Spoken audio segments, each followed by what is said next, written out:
I'm going to be reading about Daniel in the lion's den. It's on page 827 of the Pew Bible if you want to follow along.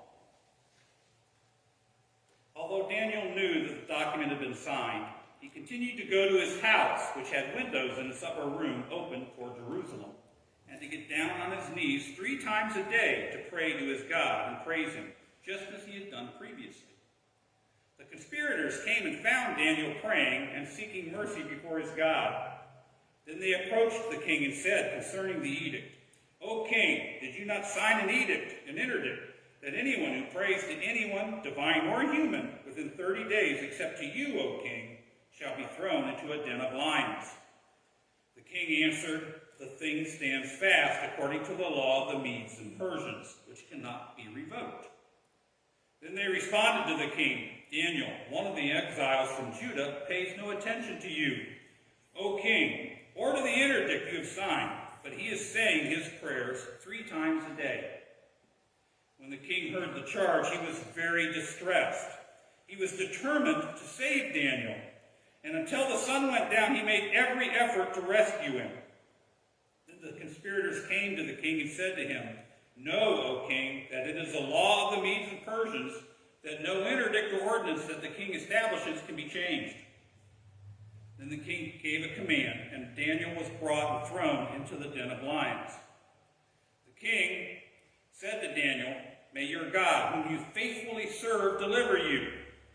A stone was brought and laid on the mouth of the den, and the king sealed it with his own signet and with the signet of his lord, so that nothing might be changed concerning Daniel.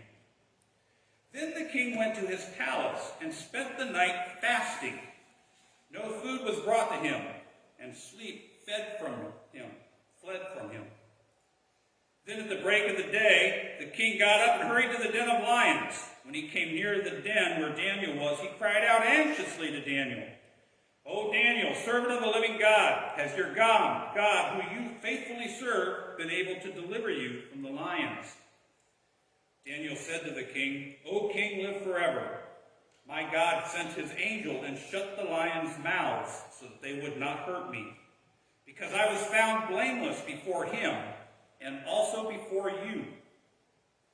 O king, I have done nothing wrong." Then the king was exceedingly glad and commanded that Daniel be taken up out of the den. So Daniel was taken up out of the den, and no harm of any kind was found on him, because he had trusted in his God. The king gave a command, and those who had accused Daniel were brought and thrown into the den of lions, they, their children, and their wives. Before they reached the bottom of the den, the lions overpowered them and broke all their bones in pieces. Then King Darius wrote to all the peoples and nations of every language throughout the world, "May you have abundant prosperity. I make a decree that in my royal dominion people should tremble and fear before the God of Daniel. For he is the living God, enduring forever. His kingdom shall never be destroyed, and his dominion has no end. He delivers and rescues, and he signs and wonders in heaven and on earth. For he has saved Daniel from the power of the lions." So this Daniel prospered during the reign of Darius and the reign of Cyrus the Persian. This is the story of Daniel in the lion's den, told for us for teaching and education. Thanks be to God. Last week, we looked at the story of Shadrach, Meshach, and Abednego about being thrown into a furnace because they refused to honor a king over God. And when Nebuchadnezzar saw them safe inside the furnace, he immediately understood something miraculous was happening. He called to the men to come out from the furnace, and they did, unburnt and not even smelling of the fire. Nebuchadnezzar understood they were saved by God. "These men disobeyed me and surrendered themselves to my wrath rather than serve and worship any god other than their own." And he immediately issued a decree that anyone who utters blasphemy against God shall be torn apart and their houses destroyed. For there is no other God who is able to deliver in this way. Daniel was a fourth person in this story. although he wasn't directly involved in the furnace incident. Today's story of Daniel in the lion's den actually takes place much later, with King Darius, Nebuchadnezzar's heir, Belshazzar, offended God by throwing a lavish party that made use of items taken from the temple in Jerusalem. During that party, everyone saw a dismembered human hand writing in a foreign language on the wall. His queen remembers Daniel from his father's court and suggests Daniel interpret the writing. Daniel arrives and explains to Belshazzar that the writing says God has numbered his days as king. He has been judged as lacking, and Babylon will be divided between the Medes and the Persians. That same night, Belshazzar is murdered, and Darius assumes the kingdom of Babylon. And by the way, this story is the origin of the phrase used even today when someone says that they can see or they could see the writing on the wall. Daniel quickly established himself within this new king's court and is about to be appointed the vizier. And if you recall the story of Joseph in Egypt, the vizier is like a prime minister who deals with the day-to-day affairs of the country. Daniel's contemporaries are jealous and power-hungry, so they seek reasons to accuse Daniel and diminish his position. But he's a good and honest man, and he's above reproach. Recognizing Daniel's dedication to God, his accusers set a trap, urging Darius to issue an edict that anyone who prays to anyone or anything but the king for the next 30 days be thrown to the lions. Once the edict is passed, his opponents catch Daniel praying and inform the king.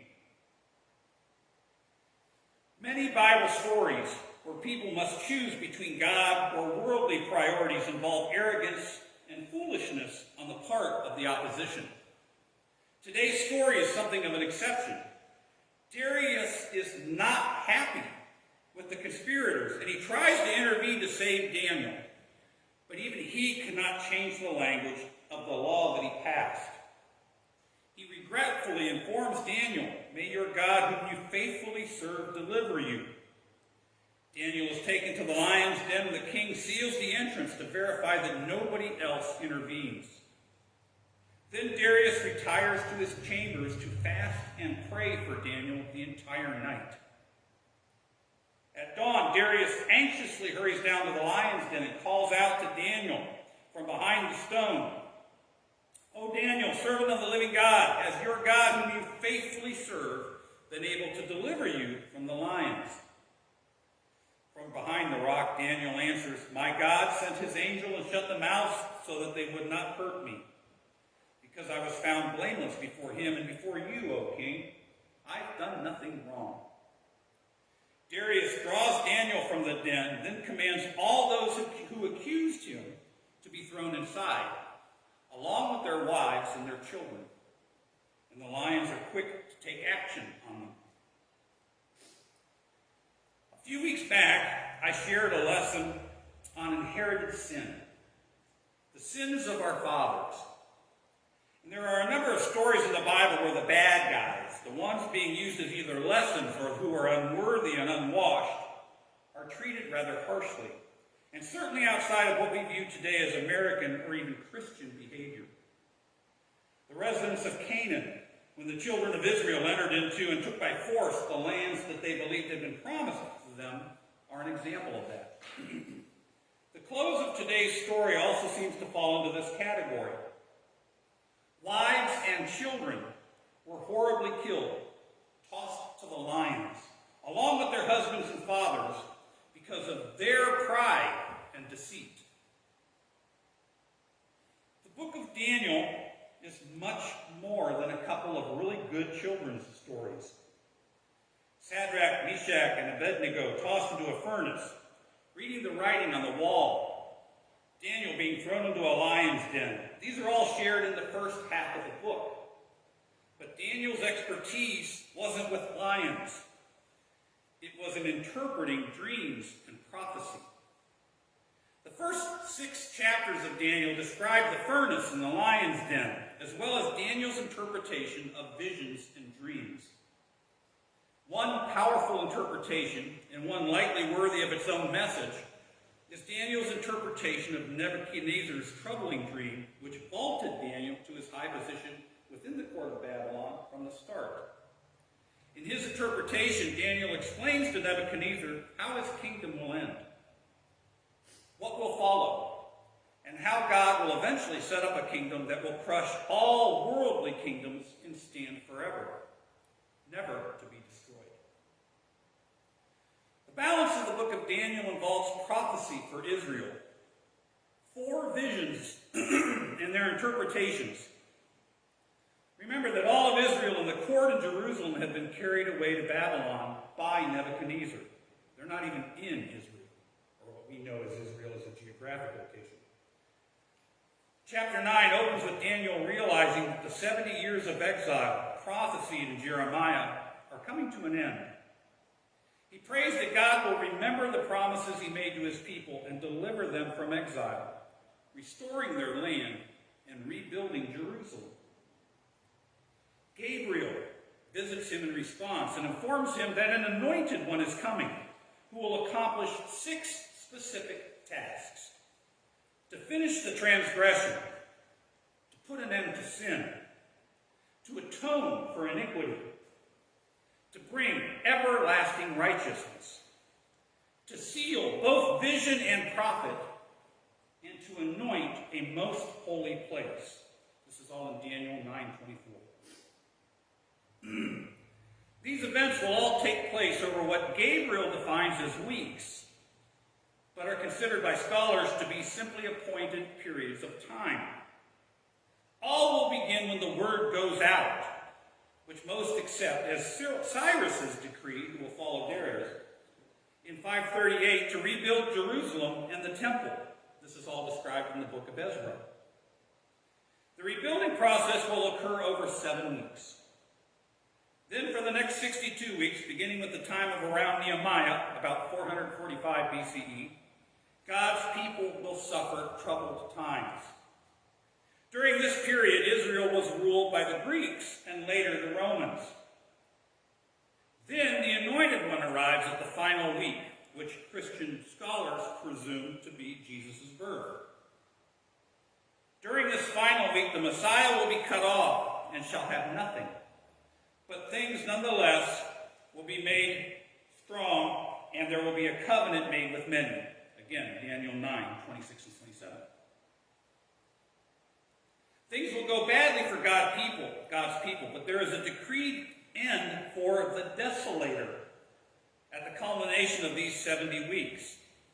The coming Messiah or anointed one will accomplish all of these tasks and fulfill this prophecy timeline when he establishes his kingdom. Jumping ahead, when Jesus is on trial before Caiaphas, the high priest asks Jesus about the claim that he is the Christ, God's Messiah, the Son of God. Jesus answers, "You have said so, but I tell you, from now on you will see the Son of Man seated at the right hand of power and coming on the clouds of heaven." Matthew 26. Also the story is told in Mark 14. Not only did Jesus identify himself with Daniel's Messiah, referring to himself as the Son of Man, but he also refers to the 110th Psalm, claiming that he is the Lord who takes his seat at the right hand and receives the kingdom. His answer is declared blasphemy, and he is sentenced to death. Most modern Jews reject Jesus as the Messiah because of what he did not do. Judaism interprets Gabriel's prophecy as restoring the land to Israel, restoring the temple and temple worship, ushering in an era of peace and justice. And clearly these things did not happen in the world with the advent of Christ. But for Christians, the interpretation is very different and equally clear. Christians see Jesus accomplishing everything Daniel prophesied would occur. The Anointed One must finish transgression, put an end to sin, and atone for iniquity. Jesus delivers on these 3 prophecies through his sacrifice on the cross. Those who follow his teaching and example are free and saved. He seals both vision and prophet. The people no longer have any need of visions or prophecy. We see and know Jesus and everything that he taught us, the Son and revelation of God. I read in the open today, Paul speaking to that very thing in Hebrews 1:1. He anoints a most holy place, rebuilding a new temple or church and a new form of worship, not through temple offerings and blood sacrifice that were already long obsolete with multiple losses of the old temple in Jerusalem, but through personal commitment in offering ourselves and our spirits as followers and disciples of his teaching and his example. Every day, regardless of where we are, he and we are the new temple. The prophecy of introducing an era of peace and justice is present, but seemingly incomplete. The followers of Jesus do introduce such an era, pursuing peace for all, justice for those we disagree with, mercy for those who have offended us, forgiveness for those who owe us, and grace to those who we are separated from. But peace and justice for all humanity remains apparently a bit elusive because of something else in Gabriel's prophecy, the final destruction of the desolator. Jesus references Daniel's prophecy in Matthew 24, but the entirety of Matthew 24 has Jesus' warning of the end of days and the signs within them. In fact, some of the messianic signs that the Jews still await from the book of Daniel are nearly identical to the signs that we Christians await at the second coming of Christ, as set down by Jesus and later by John in Revelations. Specifically, the final victory and destruction of the great deceiver and accuser. I find it profoundly interesting and important that while the children of God are separated today into a wide range of religions, Christian, Jewish, Muslim, and all of their related subsets and subdenominations, that the Messiah that they all await appear to be one and the same, and one that will bridge the differences among these peoples, no matter what they call themselves, gathering them all together as one flock, one people under God. Hear again the words of Jesus in the Gospel of John. I'm going to be reading from John 10, verses 1 through 17. I am the good shepherd. The good shepherd lays down his life for the sheep. The hired hand, who is not the shepherd and does not own the sheep, sees the wolf coming and leaves the sheep and runs away. And the wolf snatches them and scatters them. The hired hand runs away because the hired hand does not care for the sheep. I am the good shepherd. I know my own and they know me, just as the Father knows me and I know the Father. And I lay down my life for the sheep. And I have other sheep that do not belong to this fold. I must bring them too, and they will listen to my voice. So there will be one flock, one shepherd. For this reason the Father loves me, because I lay down my life in order to take it up again. The words of Christ about those who follow him and about those he loves. Remember a theme when we were talking about John the Baptist a few weeks ago. Speaking truth to worldly power, or simply placing God ahead of worldly priorities, can get you killed. Daniel was a favorite of the king, but he got thrown to the lions because he refused to put that king before his God. Just as Shadrach, Meshach, and Abednego refused to bow and worship a different king in last week's lesson. Every day of our lives we make a similar decision. Will we emphasize worldly gains and benefits over God's expectations? Will we pursue wealth and power and privilege in the here and now, or pursue love and joy, peace and patience, kindness, gentleness and generosity, faith and self-control? Will one set of priorities anchor us here in the world for all eternity, while the other set of priorities free us from this world so that we may live forever as a part of God's kingdom. While Daniel and his friends faced decisions that had immediate and potentially life-ending impact, our decisions are no less extreme, or frankly, even less immediate, if we're paying attention. Our lives may end for us tonight or tomorrow. Maybe by God, maybe by someone or something else. But whenever that time comes, the decisions that we've made today and yesterday will be what decides our tomorrow. Like Daniel, can you read the writing on the wall? Those who prioritize the world will gain the world. But for what will it profit a man if he gains the whole world and forfeits his soul? Or what shall a man give in return for his soul? Matthew 16. Those who prioritize their soul will gain God in heaven. What must I do to inherit eternal life? Jesus was asked. What do you read in the law? He answered. You shall love the Lord your God with all your heart, and all your soul, and all your strength, and all your mind, and your neighbor as yourself. Jesus answered, you have answered correctly. Do this and you will live. Luke 10.